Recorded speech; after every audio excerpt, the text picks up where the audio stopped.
My name is Tenacity Lott. I was a UC Riverside student athlete 2005 to 2009. I played basketball here. Hi, Tenacity. So, Thank you for joining me today. of course. Um, I wanted to know how were you scouted, and if so, how you were scouted.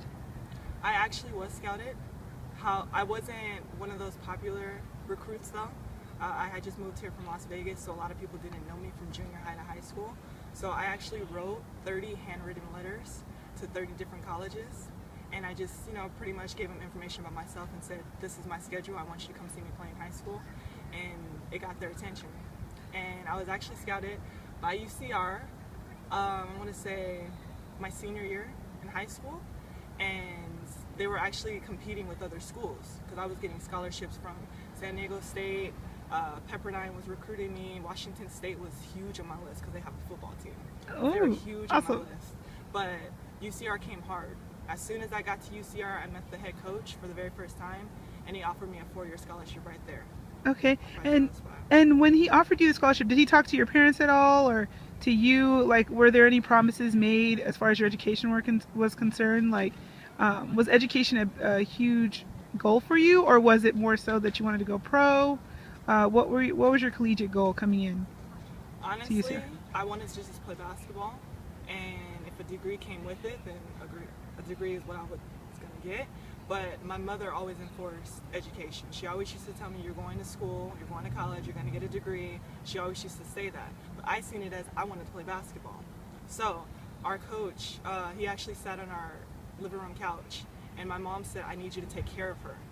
When she gets to school, I want you to take care of her, and I want her to finish." So that was pretty much their agreement, Okay. and that's what he did. He really did take care of me. Okay. And did you see that as a fair trade, or fair compensation for you playing your sport? Do you feel that you were fairly compensated through scholarships, or through your degree, or do you feel like you should have received more? Oh no, for us, in all honesty, I'm gonna be honest, from a former collegiate athlete, for us to just come to school and practice, we're getting paid to go to school. We're getting paid to get a degree. We're getting paid to travel the country for free. We're getting paid to live in an apartment or a dorm. We're getting paid to have our books taken care of, like everything, and all they're asking for us is to keep our grades up and to go to class and to get, that's all they're asking for. And, of course, to be, good in our sport. But, I mean, if you love the sport, you have a passion, that's, you're going to want, to practice. You're going to want, to win games and things like that. So, of course, I think it's a fair trade, honestly. Okay. And did you finish your degree in 4 years, or how did that process work for you? When I finished basketball in 2009, I actually did not finish in 4 Okay. years. The reason being is because I ended up getting pregnant.